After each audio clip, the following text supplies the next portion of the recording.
Hello everyone, कैसे हैं आप लोग। उम्मीद करती हूँ स्वस्थ होंगे और मस्त होंगे। इतना ही मस्त होगा आप लोगों का गार्डन। अब स्प्रिंग सीजन चल रहा है, गार्डन मतलब बहुत ही ज़्यादा सुंदर निकल के आते हैं। ये यूजली ऐसा हम जुलाई में या अगस्त में जब सीज़न आता है मानसून का, तब भी हमारा गार्डन बहुत सुंदर हो जाता है। अगर आप गार्डनिंग के शौकीन हैं तो इस टाइम आपको कुछ ऐसे काम करने चाहिए जिससे हमारा गार्डन और अच्छे से फ्लरिश करे।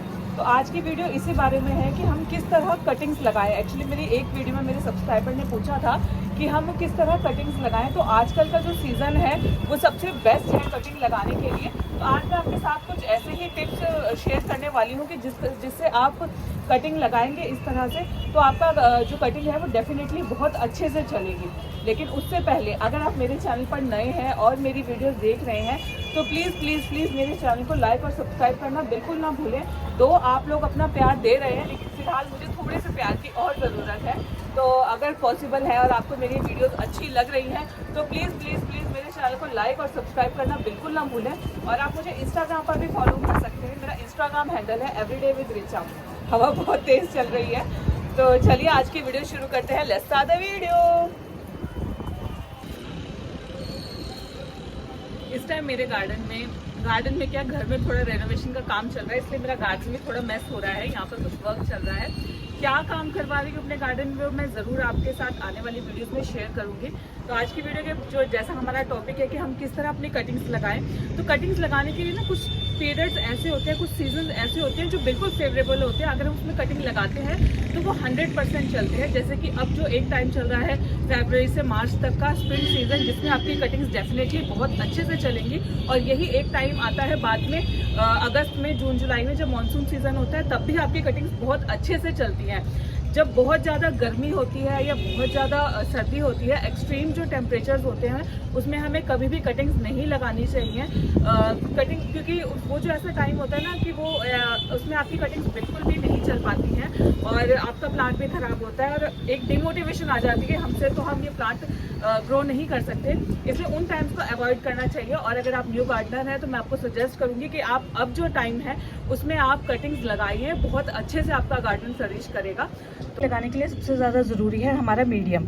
तो मैं जैसा कि आपको हर बार बताती हूँ कि जब भी हमें अपनी सॉइल बनानी है उसे 3:1 में बनाना है, यानी 3 हिस्सा मिट्टी, रेत और वर्मी कंपोस्ट। ये जो मेरी मिट्टी है ये पुरानी ही मिट्टी है, लेकिन जब भी याद रखें आप कोई कटिंग लगाएं तो एक बार अपने जो मिट्टी है उसको एक बार रिवाइव कर लीजिए। रिवाइव करने का मतलब है कि एक बार उसको पॉट में से निकाल के देख लीजिए। अगर वो बहुत ज़्यादा कड़क हो गई है तो उसको थोड़ा उसमें और सैंड मिला लीजिए। और वर्मी कंपोस्ट तो हमें ज़रूर मिलाना ही मिलाना है। तो ये मेरी पुरानी मिट्टी है, आप देख सकते हैं कितनी अच्छी और कितनी भुरभुरी मिट्टी है। तो इसमें मैं रेत तो नहीं मिला रही हूँ, लेकिन इसमें मैं वर्मी कंपोस्ट ज़रूर मिलाऊंगी। जिससे क्या होता है कि हमारे जो हम कटिंग लगाएंगे उसको एनर्जी मिलेगी, जिससे वो बहुत अच्छे से फ्लरिश करेगी। अब हम इसको बहुत अच्छे से मिक्स कर लेंगे। और जो ये पुरानी इसमें रूट्स देख रहे हैं, जैसा आपको इसमें मेरी पुरानी मिट्टी है, इसमें थोड़ी सी रूट्स थी, तो ये रूट्स आप निकाल दीजिए जितना आप मैक्सिमम निकाल सकते हैं। तो इस तरह अगर आप अपना मीडियम बनाएंगे तो डेफिनेटली आपकी जो कटिंग है वो बहुत अच्छे से फ्लरिश करेगी। इसको बहुत अच्छे से आप ये कर लीजिए, मिक्स कर लीजिए। अब आप ये देखिए कितनी अच्छी और भुरभुरी मिट्टी बनकर तैयार हुई है। मैं अब ये जो है अपनी हैंगिंग पॉट में लगाऊंगी, तो देखिए कितनी भुरभुरी है। इससे ये लाइट वेट भी बहुत होती है। कुछ लोग इसमें कोकोपीट भी यूज़ करते हैं। अगर आप चाहते हैं आप कोकोपीट यूज़ करें तो आप वो कर सकते हैं। फिलहाल मैंने इसमें कोई कोकोपीट यूज़ नहीं किया हुआ है और हमारी मिट्टी बहुत अच्छे और भुरभुरी बनकर रेडी हुई है।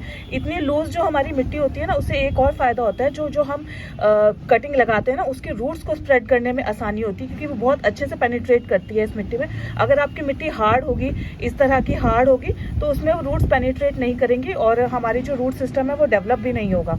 तो याद रखिए जब भी आप अपना कटिंग लगाएं अपनी मिट्टी को बहुत अच्छे से देख लीजिए, क्योंकि अगर जितना अच्छा आप उसको मीडियम देंगे अपनी कटिंग को, उतना ही आपकी कटिंग चलने के चांसेस बहुत ज़्यादा हो जाएंगे। अब मैंने अपने पॉट में ये मिट्टी डाल दी है और इस पर एक बहुत पतली लेयर वर्मी कंपोस्ट की मैं ऊपर भी डाल दूंगी। इस तरह हल्के हाथों से बस ऊपर वाली लेयर में से मिक्स कर लीजिए। अब ये स्वीट पोटैटो वाइन मैं इसमें लगा रही हूँ। हैंगिंग बास्केट में लगाने वाला बहुत सुंदर प्लांट है। मेरे पास ये लास्ट जो ईयर का है उसका बचा हुआ प्लांट है। विंटर्स में ये डोरमेंसी में चला जाता है और ये देखिए कितनी लेंदी हो गई है, कहीं कहीं इसके पत्ते हैं और ये कटिंग से बहुत इजीली ग्रो कर जाता है। ये मनी प्लांट की तरह है। ये देखिए जो इसकी नोड्स है ना, ये यहाँ पर से रूट सिस्टम बहुत इजीली डेवलप हो जाता है। तो अब जो यहाँ पर ये लीव्स हैं वो लीव्स मैं कट कर लूँगी यहाँ से इस तरह।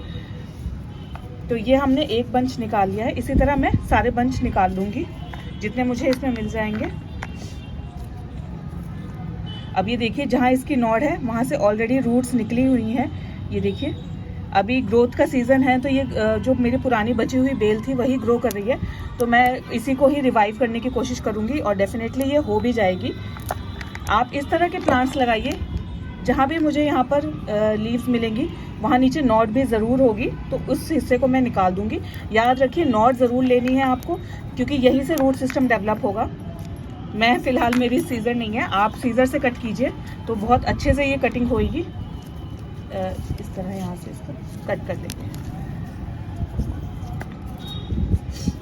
अब हमने कटिंग ले ली है। अब कटिंग लेकर हमें क्या करना है, जो नीचे के लीव्स हैं इन्हें निकाल देना है। अब ये लीव्स हम क्यों निकालते हैं, अगर ये लीव्स हम इसलिए निकालते हैं कि जो हम कटिंग लगाते हैं तो उसमें हम बस ऊपर की 1 या 2 लीव्स रहने देंगे, बाकी सब लीव्स निकाल देते हैं, ताकि जो हमारी कटिंग है वो अपनी मैक्सिमम स्ट्रेंथ है जो अपने रूट सिस्टम को डेवलप करने में लगाए, ना कि अपने लीव्स को।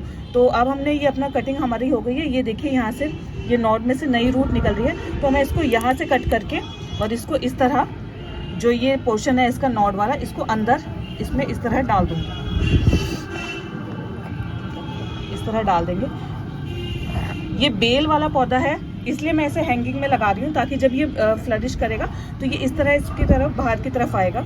अब ये जो है ये देखिए इसमें ऑलरेडी एक रूट बनी हुई है, इसे मैं नहीं छेड़ूंगी और ऊपर लीव्स भी कम है, तो बस इसको एज इट इज़ ही मैं रूट के साथ ही अंदर डाल दूंगी, इसके मिट्टी में दबा दूंगी अच्छे से। ध्यान रखिए कि आपकी जो कटिंग है वो हमेशा सीधी लगे, टेढ़ी ना लगे या नीचे ना गिरे। तो जब भी आप पानी देंगे तो अगर आपकी कटिंग सीधी नहीं लगी हुई है तो वो डिस्प्लेस हो जाएगी अपनी जगह से और वो बिल्कुल नहीं चलेगी। अब एक ये कटिंग है, इसके भी मैं नीचे के जो लीव्स हैं वो सारे निकाल दूंगी।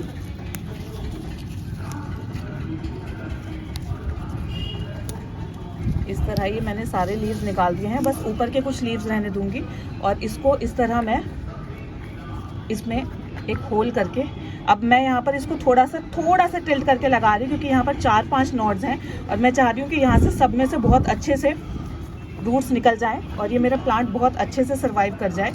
तो ये देखिए इस तरह मैंने ये अपनी कटिंग्स लगा ली हैं।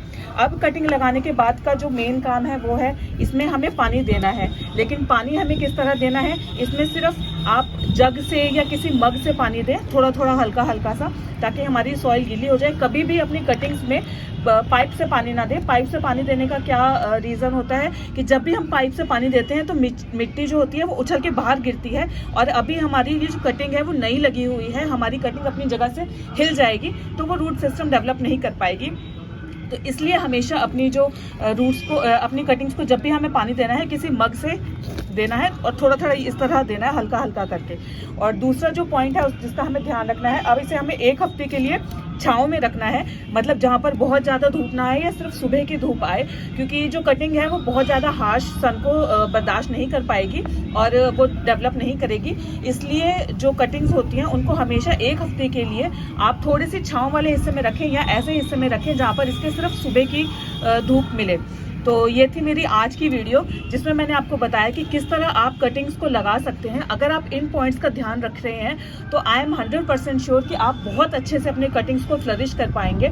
आपको मेरी आज की वीडियो कैसी लगी मुझे कमेंट सेक्शन में ज़रूर बताइएगा और हाँ, आने वाली वीडियोज़ में मैं ज़रूर आप लोगों के साथ शेयर करूँगी जो मैंने आज ही कटिंग आप लगवाई है ये मेरी किस तरह की चल रही है। मे बी शायद नेक्स्ट वीक या 15 दिन बाद में आपके साथ ज़रूर इसकी अपडेट शेयर करूँगी अपनी किसी वीडियोज़ में। तो प्लीज़ गाइज चलिए आज की वीडियो मैं यहीं एंड करती हूँ। अगर आपको मेरी वीडियो अच्छी लग रही है तो प्लीज़ मेरे चैनल को लाइक और सब्सक्राइब करना बिल्कुल ना भूलें। तो चलिए जल्द ही मिलती हूँ एक और इंटरेस्टिंग वीडियो और ब्लॉग के साथ। Till then bye bye.